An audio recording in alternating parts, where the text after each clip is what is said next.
आश्विन मास की कृष्ण पक्ष की एकादशी इंद्र एकादशी कहलाती है। जब कभी श्राद्ध श्रद्धा से न करके दबाव से किया जाता है या अयोग्य व्यक्ति के द्वारा श्राद्ध होता है तो श्राद्ध के बावजूद भी मुक्ति नहीं होती। इस व्रत के प्रभाव से बड़े बड़े पापों का नाश होता है। ऐसे में इंदिरा एकादशी का व्रत रखने से पितरों को सद्गति प्राप्त होती है। यह भटकते हुए पितरों की गति सुधारने वाला व्रत है। इस दिन भगवान विष्णु के प्रतीक शालिग्राम जी की उपासना की जाती है। व्रती को शालिग्राम जी को तुलसी पत्र यानी तुलसी का पत्ता अवश्य चढ़ाना चाहिए। शास्त्रों और वैष्णवों के अनुसार ऐसा माना जाता है कि एकादशी भगवान विष्णु को बहुत प्रिय है। एकादशी का व्रत करने से विष्णु जी शीघ्र ही प्रसन्न होते हैं। इस साल यह व्रत 10 अक्टूबर दिन मंगलवार को है। एकादशी व्रत की विधि। यह व्रत दशमी अर्थात एकादशी से एक रात पहले आरंभ हो जाते हैं। दशमी की रात को भोजन नहीं किया जाता। फिर एकादशी के पूरा दिन अन्न नहीं खाना चाहिए। व्रत को निराहार या फलाहार ही करें। इस दिन सुबह जल्दी उठकर स्नान आदि करके व्यक्ति को पूर्ण रूप से स्वच्छ हो जाना चाहिए। सूर्य देव को अर्घ्य दें। इसके बाद भगवान विष्णु के विग्रह के समक्ष घी का दीपक प्रज्वलित करें। ईश्वर का ध्यान लगाकर भजन चालीसा और आरती का करके पूजा करें। एकादशी के व्रत का पारण एकादशी के अगले दिन सुबह किया जाता है, लेकिन व्रत का पारण द्वादशी तिथि समाप्त होने से पहले करना अति आवश्यक है।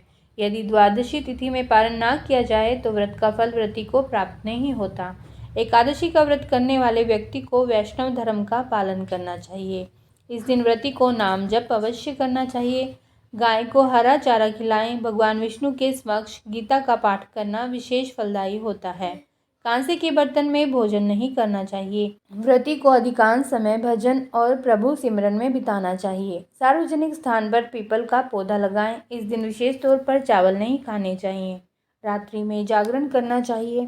उपवास करने वाले व्यक्ति को प्याज, बैंगन, पान सुपारी, लहसुन व मांस, मदिरा आदि नहीं खाने चाहिए।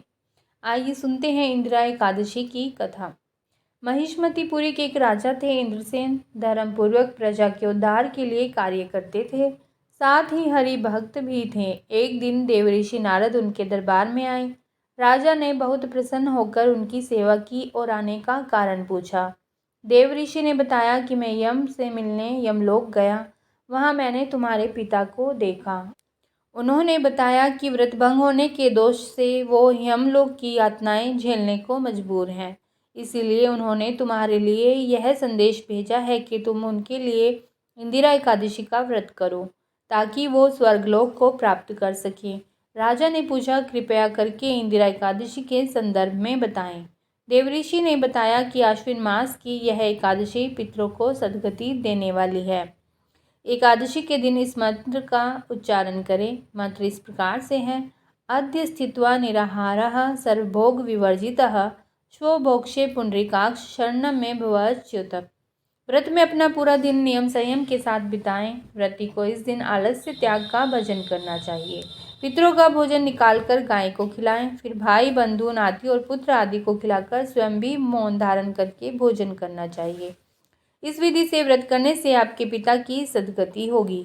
राजा ने इसी प्रकार इंदिरा एकादशी का व्रत किया। व्रत के फल से राजा के पिता को हमेशा के लिए बैकुंठ धाम का वास मिला और राजा भी मृत्युपरांत स्वर्गलोक को गए। तो बोलिए जय श्री हरि।